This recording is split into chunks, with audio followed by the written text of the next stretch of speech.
That would have been a great intro. Hello, everyone. It would have been something. Welcome to Night City Sofa, our monthly, mostly talk show about various things, mostly Cyberpunk RED. Tonight, we're going to be talking about the DLC from September. Did Someone Say Murder? I normally talk about this in the first of the month, but I had some mental health issues, so I needed some time off. Thank you for bearing with us. But I'm so very excited to talk about this. Before we get into it, though, for those of you who might not know, I am Jess, or Jessiper. You can find me here on Saves First Death, mostly on Saturdays, playing Moxie 11, a media in a ongoing Cyberpunk RED campaign, who is somehow still alive, though not for lack of GM trying. And with me today is my buddy Games. Hi, I'm Games. You can find me mostly as a professional Minecraft YouTuber who doesn't start his friends' houses on fire. No, I'm mostly here with saves, doing basically whatever we're doing. So, usually find me here. Yeah, so tonight like I mentioned, we're going to talk about the DLC. Just as a reminder, the DLCs are released for free by the company every single month, and all the rules are optional, so don't maybe assume that your GM is just going to add it into the game. We're going to get a hideout. May not. We are going to get a headquarters. Yeah, if it kills us. Yeah. We will absolutely get a headquarters.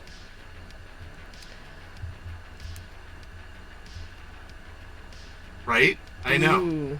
The last moment. Absolutely. Why would there not be?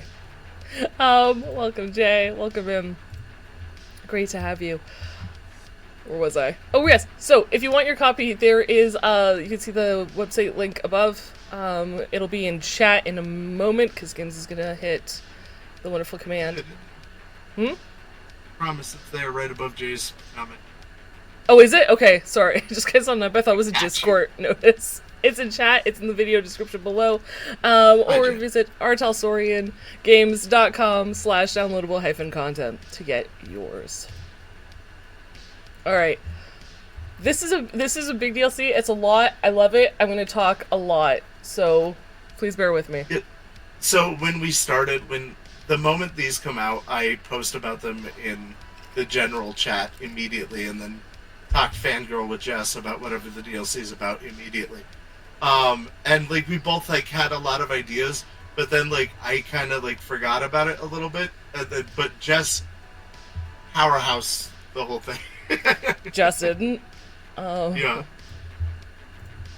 I love puzzles in TTRPGs.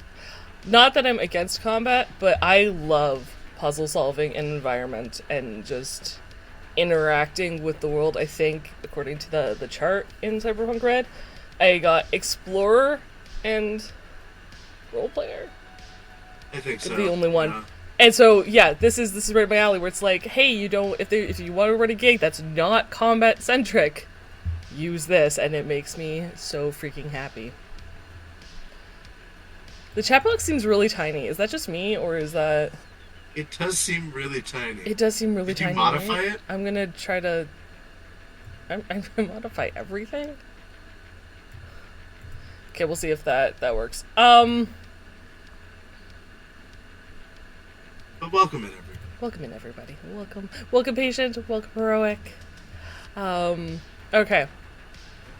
Yeah. My notes for today, so I didn't forget, are like as long as the DLC, so I apologize. Let's get into the very basics first. Of course, it is called Did Someone Say Murder? It is written and designed by Linda Evans and N. Jolly, and based on work by Jay Gray. So, I'm going to break that down a little bit, because you may recognize the name Linda Evans, because she wrote the Chasing the Rabbit DLC, which was the roller derby one, where we had members of High Shelf Collective come on, and we did a Saviors versus Shelfie roller derby, or an attempt at a roller derby match. If you haven't seen that one, go back and watch it. Half of our team spent the entire game in the penalty box. I think it took like an hour for us to get through the first 2 laps. A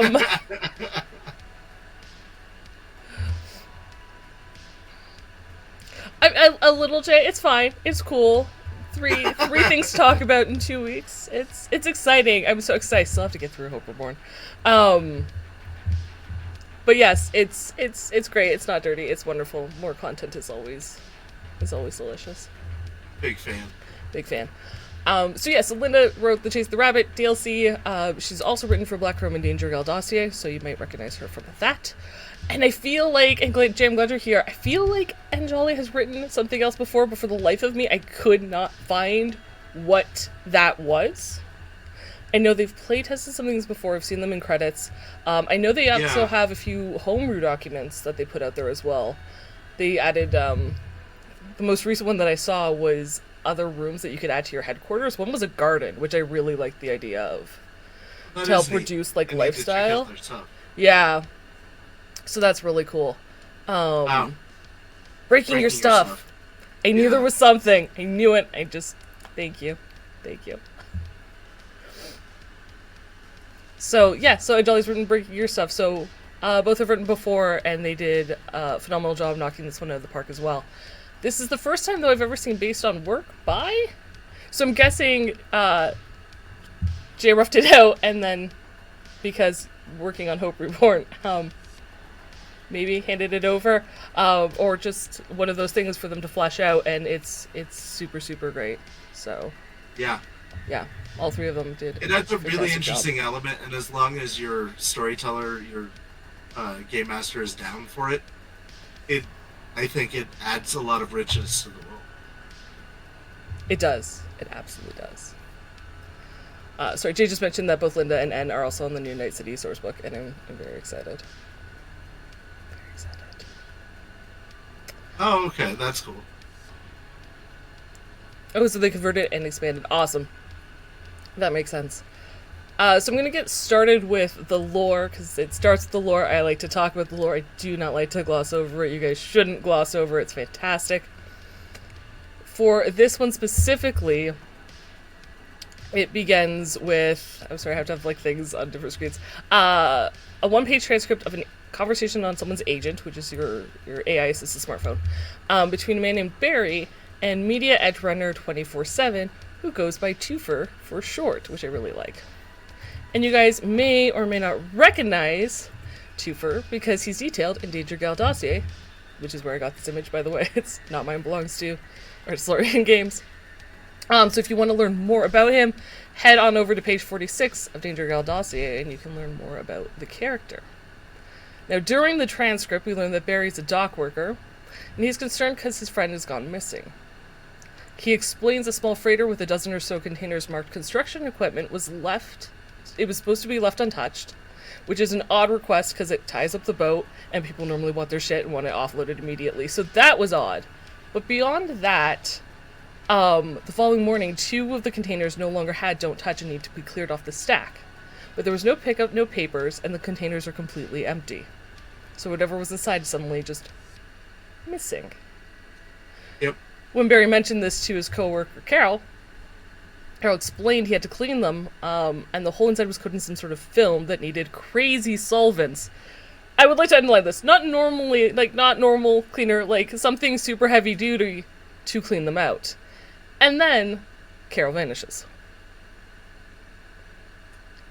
So Barry has information, and he got a sample of this, and he's willing to give to our Media Edge Runner if he's still paying, which he is. But Barry's also concerned that he's being followed, because he had to clean out some of the containers. And before Twofer could say, "Yes, I'll help you, where can we meet?" Barry's end goes dead. From the beginning of reading it, sorry to interrupt, but from the beginning of reading it, I really felt like Barry was an unreliable narrator.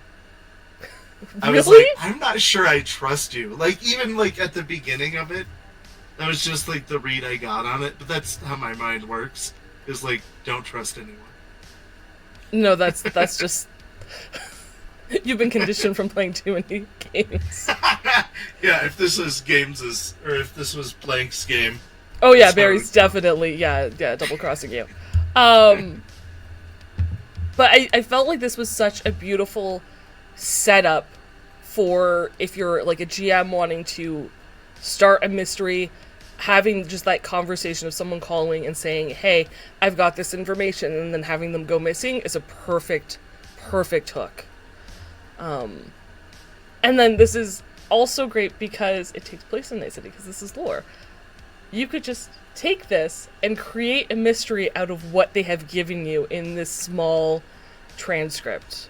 Because it never said what's in the containers, you just kind of know there's a film, it's something that they can do. They can talk to 24/7 as like a potential contact, or 24/7 can reach out to the crew being like, hey, I need this crew to go search for this guy while I, and pick up this solvent, because it does tell you where it is in his apartment. And you just off this whole first page, you have a mystery ready to go. You just kind of have to flesh out the details around it, and I think that's just so perfect and a beautiful example of what this DLC is going to get into. Yeah. I think it sets the tone really nicely for the rest of the DLC.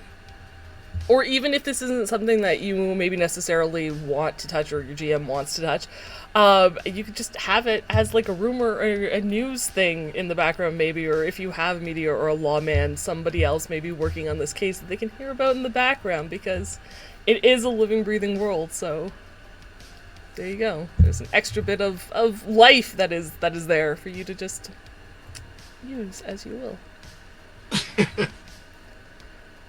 Alright.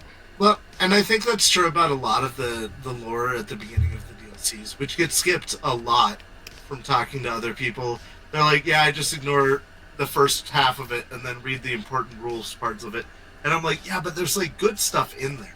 Like, we learn so much more about like the world and individual characters that reappear. We see these characters all over the place. Yeah. Justice for Barry. Justice for Barry. Yes, read the lore. Don't skip the lore. It's good. Yeah. Yep. Alright. So that's just the first page. Then we actually get into the nitty-gritty about the investigation system and how, mysteries can work in your game. So, the way, and I found this beautiful because mysteries can be so complex and difficult to kind of to track. So by assigning like numerical values and stats and everything can make it a lot easier to manage.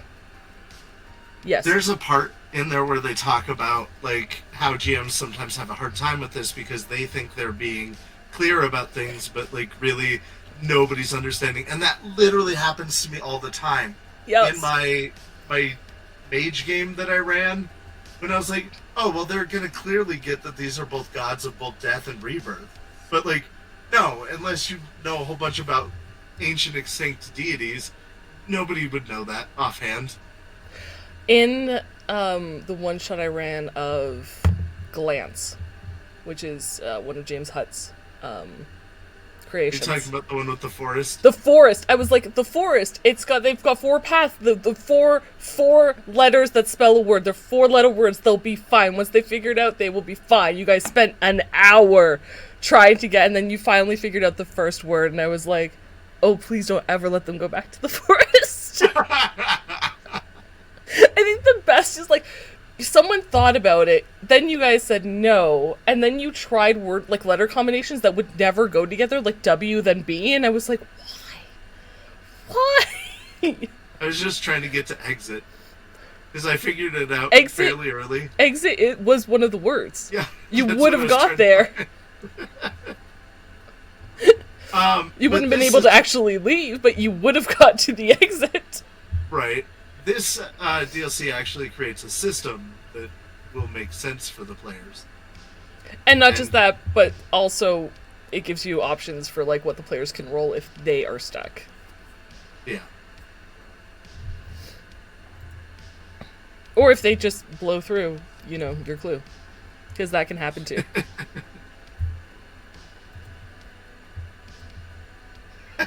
See? Or you'll have both. You'll have games who figured out immediately, or a patient who was like, nope, didn't understand. But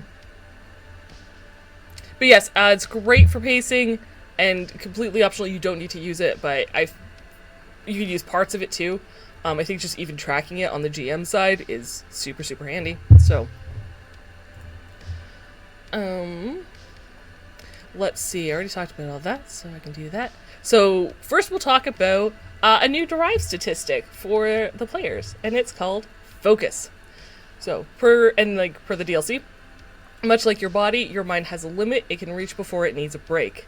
This is represented by focus. It's calculated almost identically, there we go, to hit points. So it's 10 plus 5 times your intelligence plus will, divided by half, rounding up. Blessedly, like hit points, if you don't want to do the math, there's a handy dandy chart to help you out. Yeah, I was reading it on my at phone. Math. Thank you for this chart. Yeah. I was reading it on my phone and it showed like the mathematical equation before it showed the box that just gives you the answers that you need. And I was like, oh no, math.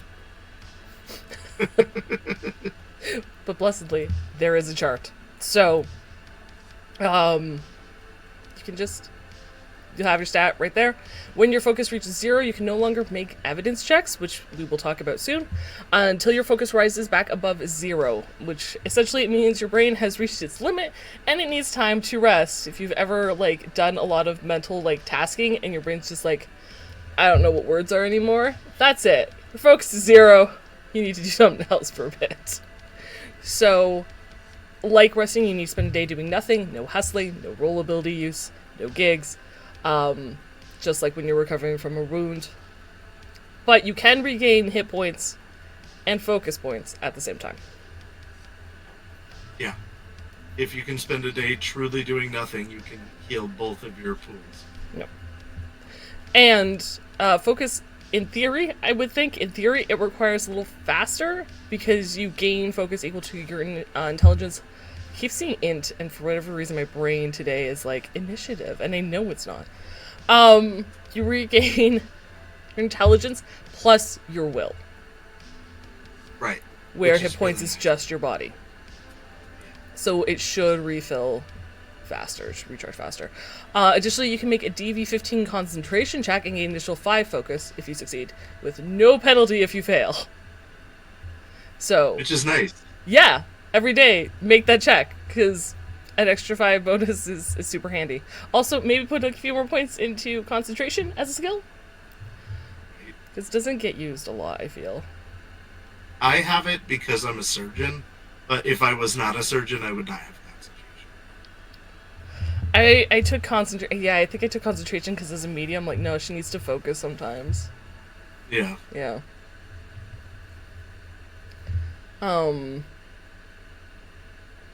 Let's see, I have a last point of note on focus, and this may be obvious, but the focus stat is for your character, not per mystery. So if you're investigating multiple things at once, all evidence checks come from that one pool. Just like hit points. Just like hit points. So, with that, we'll move on to the actual mystery portion. Yes? Hades, I'm with you. Never use it. Okay, so every mystery is going to be different, but they all have similar components. They all have a goal and a complexity. The complexity determines how difficult it's going to be to solve, and in the DLC this is represented by its own hit points, or as I like to call them, mystery points. Once a mystery hits 0, the crew has everything they need in order to solve the case. While the goal may be straightforward, complexity can vary. They also added a beautiful handy dandy chart to explain how many points a mystery should have, and example how long it should take to solve. I love the charts in this book. They're so handy. Yeah. So handy. Really, really great. This DLC was put together so beautifully. Did it not change? There we go. It did. Okay. Just took a minute. Took a hot minute. So, as you can see, an easy mystery, which has a complexity of 25, it's part of a single mission, such as deciphering the location of an upcoming night market, versus a legendary mystery, which has 200 hit points or mystery points, which is ongoing, underpins the whole campaign. So, for example, and spoilers. Go ahead. Spoiler alert. I was gonna say I have 45 focus points? Yes. Yeah. Wraith does, yeah. And you have how many? 50. 50? Yeah.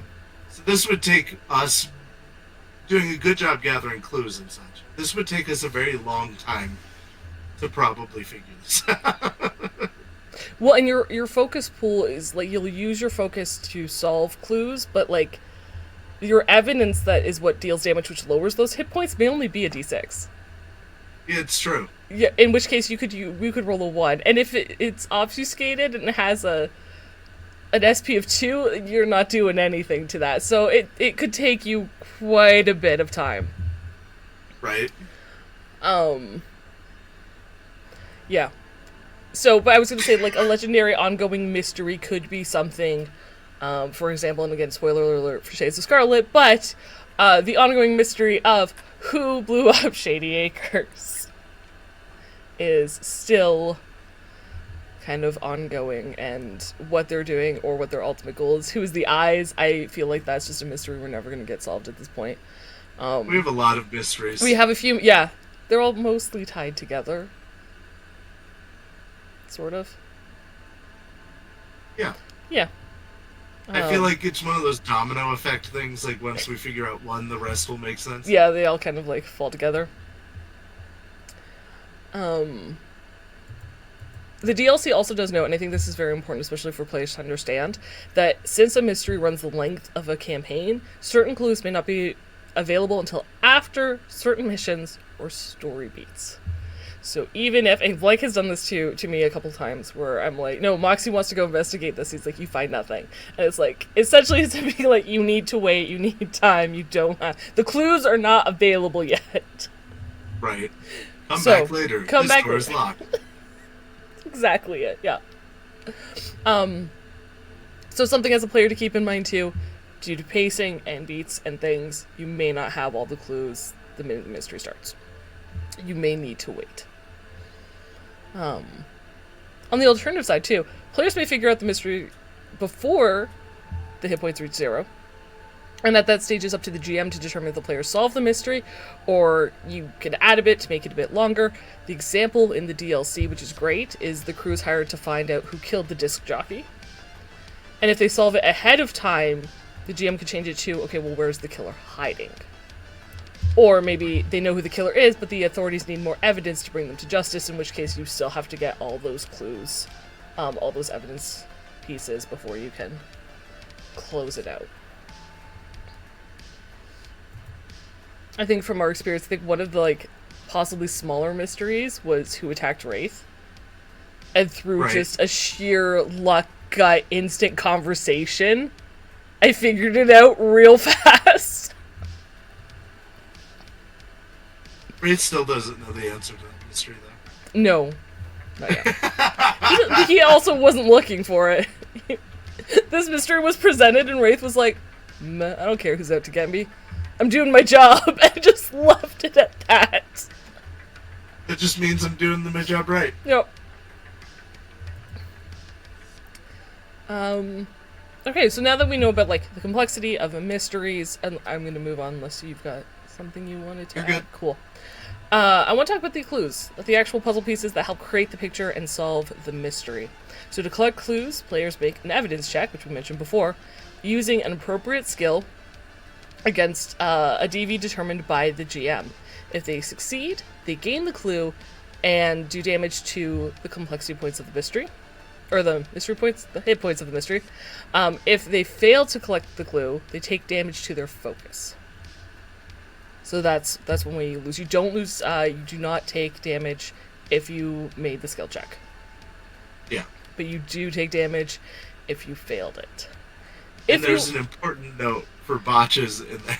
Yes, if you fumble, if you roll a 1, fail your check, more consequences can occur. And the example I was talking to Games about earlier was, as a medtech, if he's doing an autopsy and he critically fails, he could mangle the body and make the clue either invalid or make it a lot more difficult.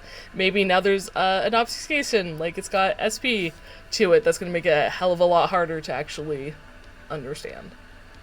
Yeah, and also Solo's ability to avoid fumbles doesn't count for finding clues. Correct. You can still fumble those. Yeah. So, and again, there's a handy dandy chart that lists like kind of clues by type, an example of a clue that would be in that type, and the skills that could be used to solve it. It's also super important that it says how much damage it will do to the hit points of the mystery, and how much damage it'll do to a player if they fail. Yeah. So, you can hear us, yay! Yay! As you can see, so this is, by the way, this is like part of the list. The list is massive, and Longer. I just took a much smaller snippet just to give you guys an idea. As you can see, autopsy is on there. I didn't pull that out of my head. It's in the DLC. So you could use paramedic or surgery. It does do a lot of damage because that's something that I think would, it's going to take you a lot of time. Very damning. But yeah, depending on if you can find the evidence, it could be like super important. But if you fail, it's 3d6, and on a fumble, the body is damage. And there you go. Further evidence checks are done with a -4 penalty. Yeah. So. Well, and something I like about this clue example chart is that like it really helps the roles that don't usually shine in traditional combat really have a bigger place in this. Yes, this whole DLC is great for that. Yeah. I also think that most of like the clue examples, because they categorize them, they didn't give specific examples, so they kind of put them in like categories. Most of a mystery you're going to create is probably on this chart. If it's not, though, feel free to add it. Just as a reminder, Right. As a GM, that is totally within your power. You can just do that. So don't feel limited. I have a couple of things to note. One, kind of piggybacking off of what you said, Games. If you're a media or you're a lawman and you're using the headquarters DLC and this mystery or these mysteries are up on your evidence wall, you get bonuses to the skill checks. Don't forget those. I would also like to make a note to the GMs to make your DVs based on a regular person looking at this. Do not just up the DV because your media and your lawman get a bonus. One, it will ensure that nobody else in the crew, almost ensure maybe, nobody else in the crew can solve these things. But two, it strips the bonus from the roles that are suited for this. There's a reason they get bonuses. Let them have their bonuses. Let them have their moments to shine. Don't just increase the DV to counterbalance that. Don't do it. Right. If Deeps was trying this, it'd be a 15, but if Moxie's trying this, it's a 23. Yeah. No, he'd keep it as like, I don't know. He'd make it a 21. A 20 across the board. He'd make it 21 across the board, yeah. Yeah. Yeah. Which, again, it's not fun for the other crew members. They should still have that chance to uncover it. So, let them get their bonuses. Let them use their evidence walls. Let them shine. This is what they get to do. And most of the time, they get to use their roles. Just let them have it. And second, this is mentioned in the DLC. Don't limit where your clues are. Putting one clue in one location, only accessible by talking to one person, is going to possibly frustrate your players, or maybe even you. Spread out the information. The DLC does a really great job of explaining how this could work. So the example they give is the bartender has all the information. It'll be a very low DVE check, but let's say, I don't know, let's say Hal had all the information and Wraith went to talk to him, and now Hal is sus of the entire group, or Rip Hal gets shot in an altercation and no longer can give the players. Hal was not used in the DLC example, I should just know. It was a bartender, but Shades of Scarlet references Hal. And now all of a sudden that person's no longer there, they can't give the clue, and if that's where all your information was, you're kind of SOL as a GM, and what are your players going to do? So instead of, yes, the bartender would have been the optimal choice, but hey, there was a drunk patron sitting down at the bar who heard some of the conversation. A piece of it, yeah. Yeah. The person outside got pushed out of the way by someone who stormed off and can give you a description. And I think there was another, like a third piece. So you took all the information that one person had and sprinkled it throughout the bar and gave other ways of obtaining it. Which I think is really important when you're telling one of these kind of stories, even outside of Cyberpunk or anything like that. Just as a GM, is to not limit your players to a this is the path you must follow. To give them the opportunity to explore and try things, and they may or may not work. But I mean, let them look through the garbage. Maybe they find a receipt with the bar name on it, or there's always things that if a player is trying to be intelligent about what they're doing, reward them in some way. Yeah. It doesn't have to be a lot, but something. Yeah. Maybe you didn't think a player would rifle through the garbage, but one of them decided to. So yeah, sure, shift your clue. They don't know. That's the brilliant thing. Players don't know. Yeah, it was absolute. I didn't expect anyone to rummage through the trash. Congratulations, you found this thing. Yeah. Yeah. All right. Anything else about clues and evidence checks? We didn't really talk about obfuscation. That's next on my list. Yeah. Okay. We're gonna move right on in. All right. So you've got your evidence checks. You know which clues, but maybe something still feels like it's missing. Maybe it feels too easy. That's where obfuscations come into play. It adds a layer of difficulty to obtain useful information from the clue, either due to situational barriers or intentional interference by an outside party. So obfuscations act like armor SP, and there is a beautiful, again, simple chart, lovely, ranging from no obfuscation to near total.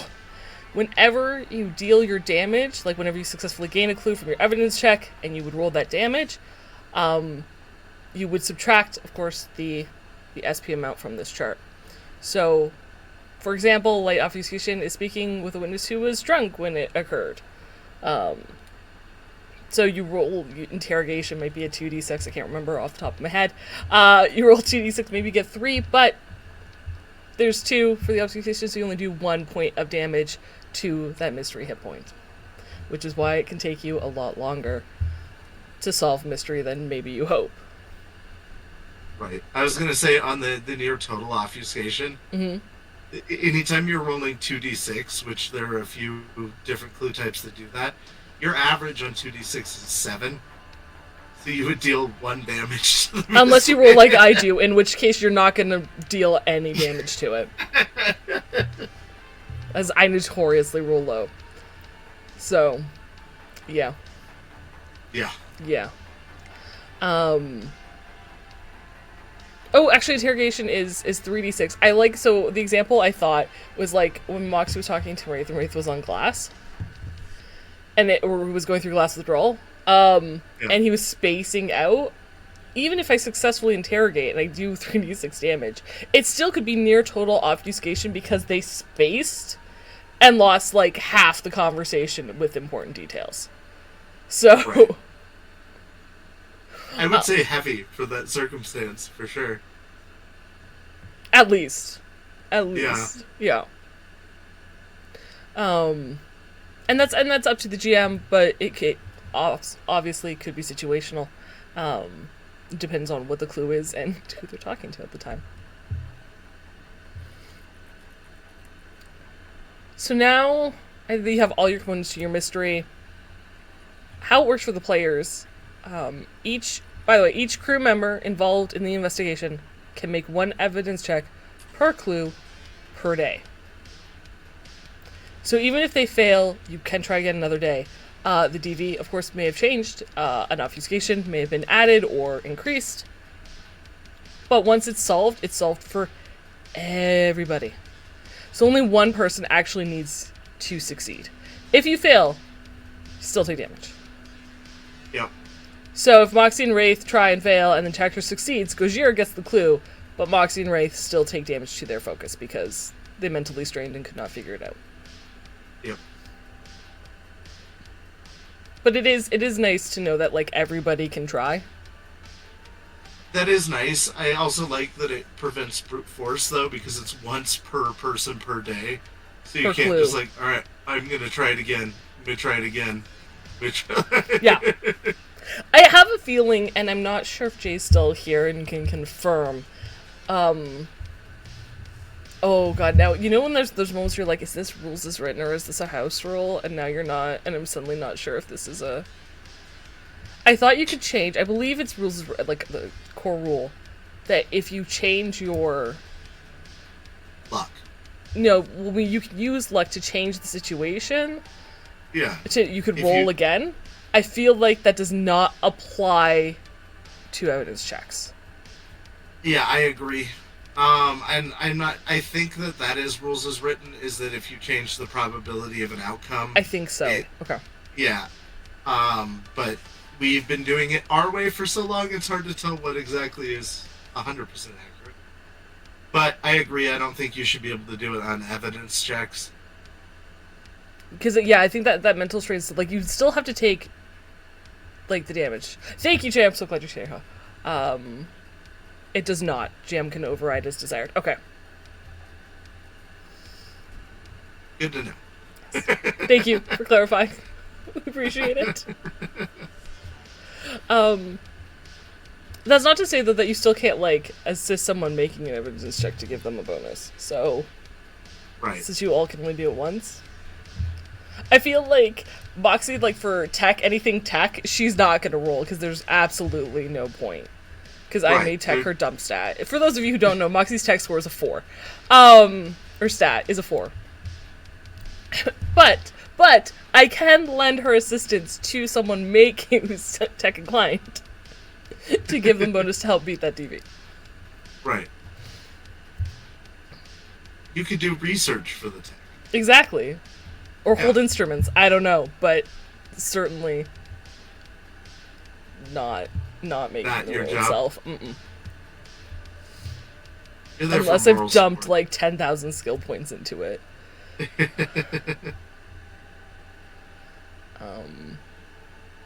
Time, of course, factors depending on what you're doing. An autopsy, it's going to take you probably at least a few hours. Searching a desk, significantly less time. The GM will let you know how long the time is going to take. And don't, as a player and a GM, don't be limited by the skills listed in the evidence chart. If a player comes up with a really interesting, valid, justifiable reason to use a different skill, let them Right. use it. Now, I'm not going to say, like, if they're like, I want to use the writing skill to make an autopsy, that's not going to work. But, No, but I mean, like, if they're looking at a car, instead of tech, specific basic tech, they could use, like, I don't know, the one land vehicle for tech? land vehicle tech. You know what I mean? Like, Yep. allow them some self-governance, as long as it makes sense. Yeah, or even if they're looking for, like, a hidden compartment. If you have a nomad who's looking for a hidden compartment in a vehicle, instead of reveal conceal, let them use land vehicle tech. If they could say, They're not- hey, I know what's in a car, what pieces belong, I want to use this skill, yeah, go for it. That's what they do, and it still fits what they're trying to find.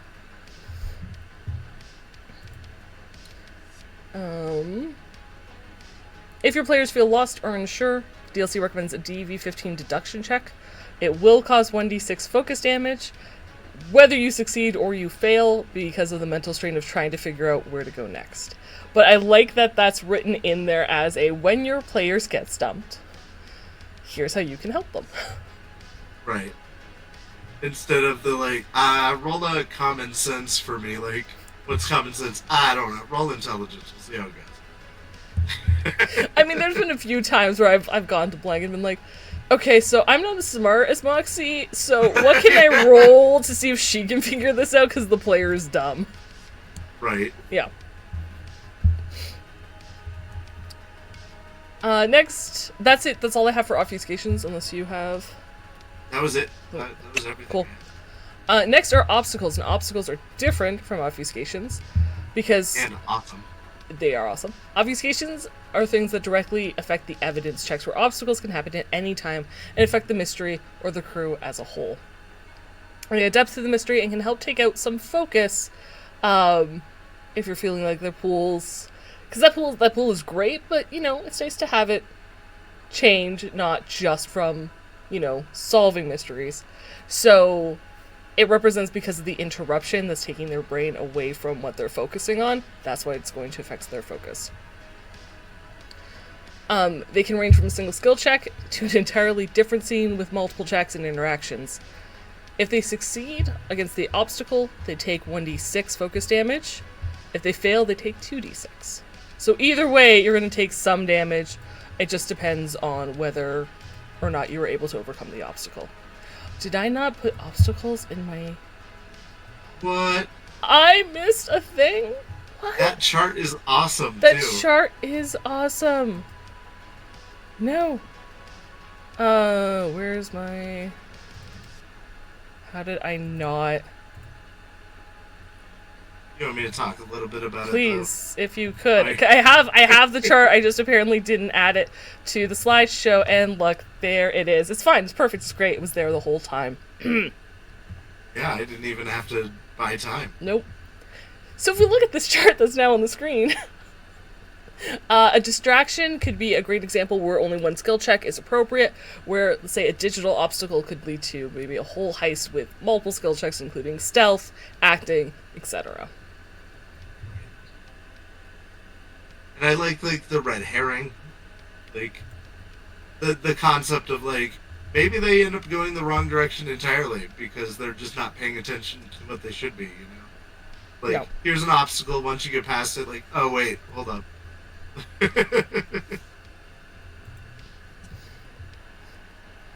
Yep. So don't forget, as a GM, obstacles still have them once they overcome it. Roll for that focus damage. Yep. Another type of obstacle is the ticking clock, where the mystery or part of the mystery is time sensitive. As a GM, you could have a clear-cut thing where it's like get to X place before dawn, or others could be more loose or uncertain, but it helps keep pressure on the players to move forward. So if you're feeling that they're being slow and they decide to throw like party after party after party, and not for the moral boost, the humanity boost from the headquarters, maybe throw in a time clock. Speaking of this entire DLC and time clocks, I wish that this was out when we did your whodunit in EFL. Oh, yellow? Elf Online. Yeah. Yeah. Because that would have been so much more helpful because we had so many clues and so much evidence and like had gathered so much information. You missed half the mansion. You guys went to like 3 rooms, and I don't know, I can't remember who you talked to, but they were like, oh, I was in the conservatory. And you're like, there's a conservatory? There's like 4 other rooms you did not go in. Yes, this would have been very helpful. It would have been very helpful.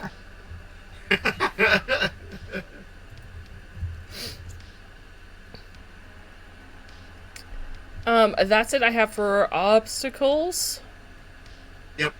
The big thing was the chart and the ticking clock for me. So. Yes. Finally putting it all together, it just suggests if you're a GM and you're trying to craft a mystery, create your starting point and your end point, because those will be probably the 2 more complicated ones, and then fill the middle with the clues as needed. It also recommends that a good way to ensure players don't get too frustrated is to make the first clue incredibly easy to find and interpret. It makes it for a much smoother dropping off point, especially if they're more used to like a combat-oriented style of gig.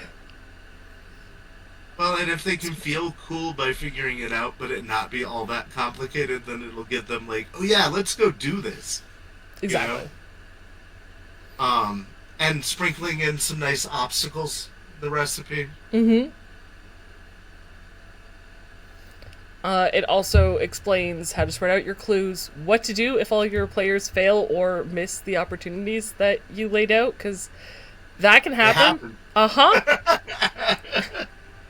And if you find that your players are getting frustrated or they don't really know what to do, or maybe they really enjoy combat in their games and they're just kind of like done with this, feel free to take a break. As long as it's not a time-sensitive clue, Mysteries are great to just exist.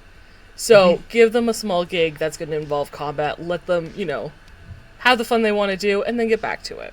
There's nothing wrong with that. I know we fell into the pattern of like every third session there was some combat in, which I think balanced nicely. It was not purpose, it's just kind of how it ended up. So yeah, the tools are there to help you craft or unlock a mystery as a completely optional system. You don't need to have the numbers round, but they certainly help keep things balanced.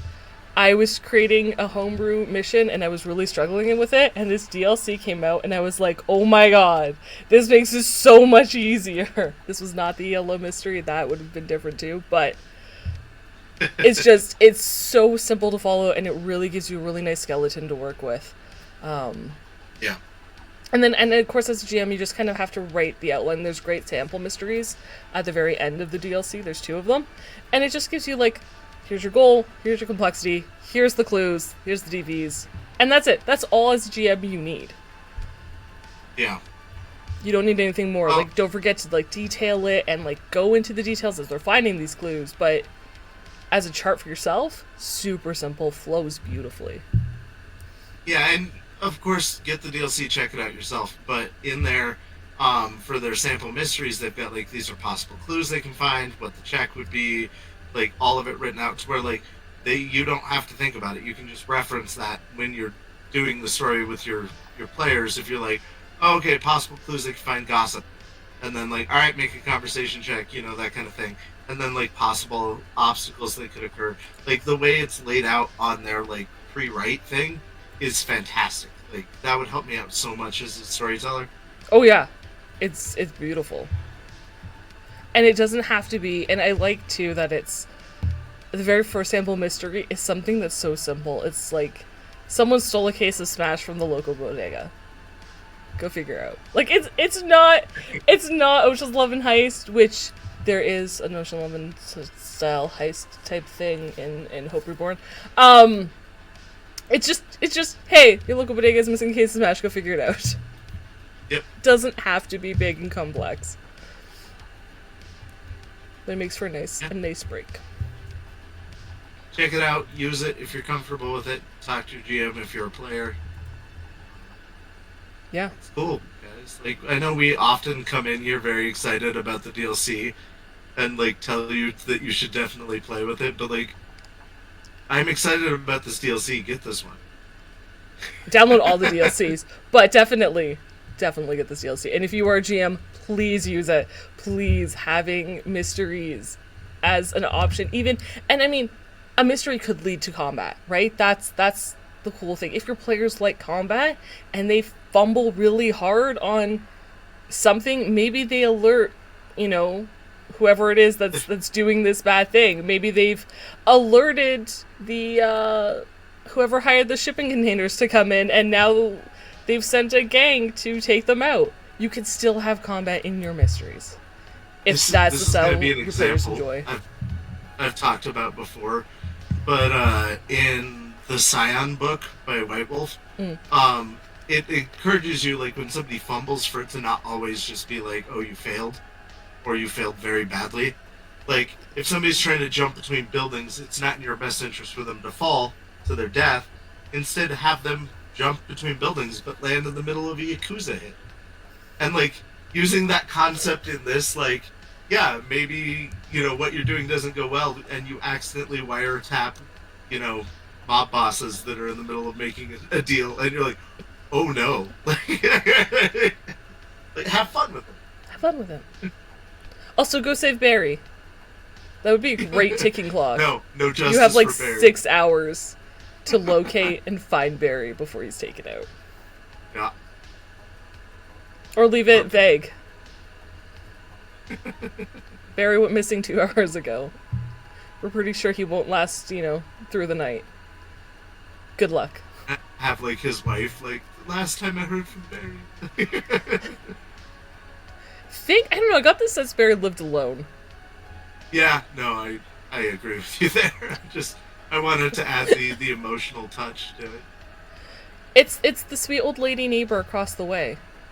Yeah. Barry promised he'd come by and fix my light to change the light bulb because it's been burned out for 2 days. Do you think you could change it for me since Barry isn't here?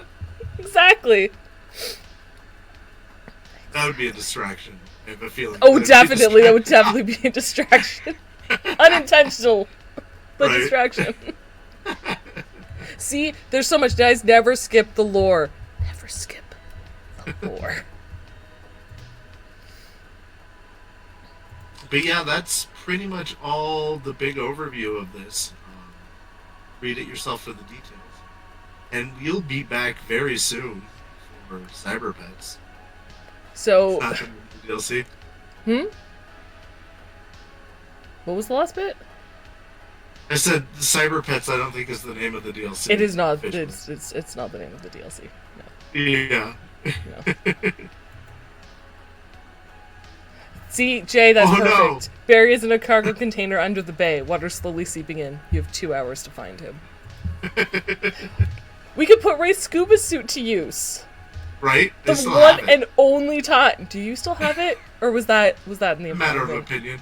I assume that I keep everything in my duffel bag, except for my tent. You left the tent in the apartment, set Yeah. up and everything. Yeah. Yeah. Yeah, it's perfect. No, we will return. I was gonna return in 2 weeks to talk about your new best friend, which is the name of the DLC outlining Cyberbets. In 2 weeks, except 2 weeks, Thursday is Halloween. So we're gonna push that one more week back, Yeah. and we're gonna be back the first Thursday of the month of November to talk about your new best friend DLC. Cyber Tigers.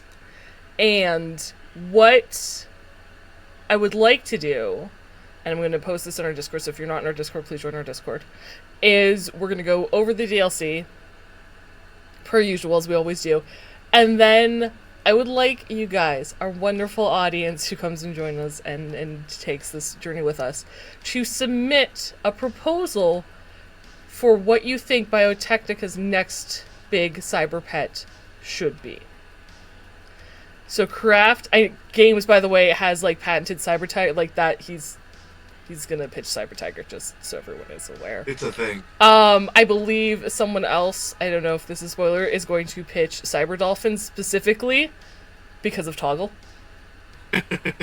Because Toggle was right. Right. So, let that thing in. Submit your pitches for what you think the next greatest cyber pet could be, and we will read them on air live in 3 weeks when we discuss the Your New Best Friend DLC. And I have a lot to talk about on that one.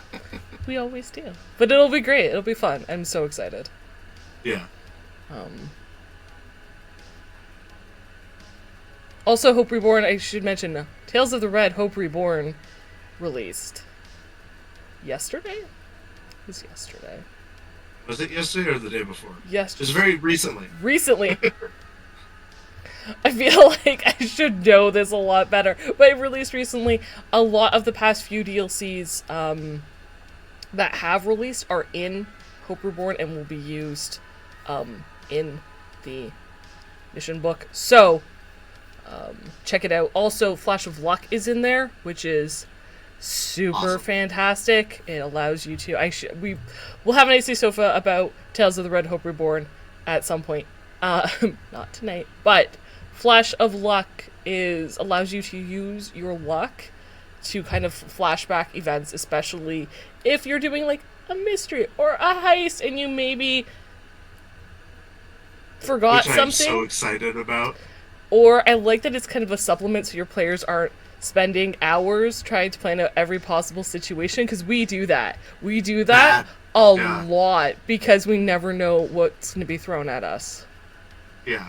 But if we could use Flash of Luck and be like, oh, well, let me flash back to, I talked to Rex about getting an additional cyber katana, and I left it in this trash can because I knew this was the route that we were taking. Now I have an additional cyber. I mean, you still have to make a skill check, you still have to pay for it, but yes. there's a if chance I can explain it you and get make an the extra check. katana. Yeah. Yeah. Yeah. Which is super, super handy. And there's a lot of stuff in there that's cool. So. Also, I haven't actually got to the missions yet, but the lore bit, the story about the actual Hope Reborn and learning the history and learning it through a new set of eyes is so incredibly well written. Yeah. And it's exciting and it hits you in feels and it's just fantastic. So even if you're not a GM, I still highly recommend picking up the book. For sure. Yeah. And we are still 2 or 3 weeks out from our regular schedule, but we're still going to be doing stuff all month. Yes. Stick with us. Join us this Saturday for Gojiro's Great Ghost Hunt. I couldn't think of Hunt with a GM, sorry. But as we play Phasmophobia as our characters. Yep. So I know for sure Wraith and Moxie will be entering houses attempting to locate spirits. Hades had talked about joining us too. Hopefully, yeah, we'll have a Deets or a Kaz. That'd be cool. Yeah. So that's coming up this Saturday. Otherwise, enjoy all the great Cyberpunk RED stuff that have come out recently, because there's a lot and it's all fantastic. So for sure, get it, read it. It's completely I was gonna say it's completely free. Not Hope Reborn. Hope Reborn is not. But the DLC is completely free. Buy that. It's worth the money you spend. Yes. And we will be back on Saturday playing Phasmophobia, since it is a spooky month. And join our Discord to submit. There will be a special form in the Night City Sofa section for submitting your own cyber pets. Yes? We had talked about this off air, but just to mention it, so we are still working on our Cyberpunk Minecraft building Night City thing. I think we've decided not to build the whole thing in survival mode. That is correct. We're gonna switch to creative, but we're still gonna build Night City. It's the plan. Yeah, it's gonna take a long time. It's gonna take a really long time. Anyway, yeah, sorry. I know that you're trying to sign off, and I keep interrupting with things. It's all good. For more, I don't know. Stay tuned to follow us on Blue Sky and Instagram and Facebook and Discord. Discord's probably the best place. MySpace. You won't get any information, but you can follow us on MySpace. For more details about what we're doing and when we're doing it. But for sure, 3 weeks. Your new best friend DLC. Also, I believe, just as a note, talking while we're signing off, I'm pretty sure somewhere it was mentioned that Biotechnica was doing something with raptors. Somewhere. In the States. They may have mentioned it. So, cyber prehistoric, cyber dinos? Would be rad. Do it. I really want to make a homebrew DLC for Paleotech Industries, which is a dinosaur-themed robotics company. So everything that they make, it looks like a dino, so... Dear world, you were lied to about velociraptors. They're roughly the size of chickens. You're thinking of the Utah raptor, so you know. Sure. Sure.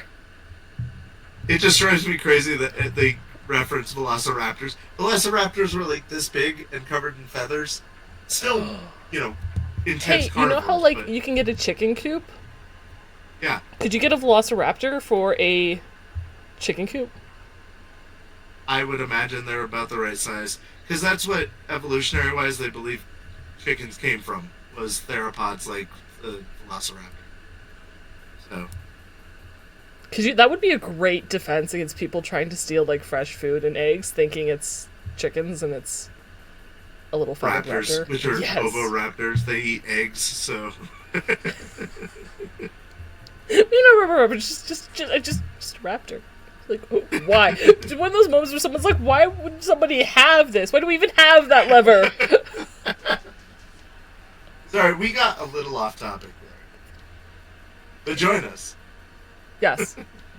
A few weeks. We're Saturday, and Night City Sofa will return in a few weeks to talk about your new best friend. I haven't announced it, but there will be a movie night this month. Yes. In the Discord. Yeah. So get your new Best Friend DLC, get this DLC at rtelsoriumgames.com/downloadable-content.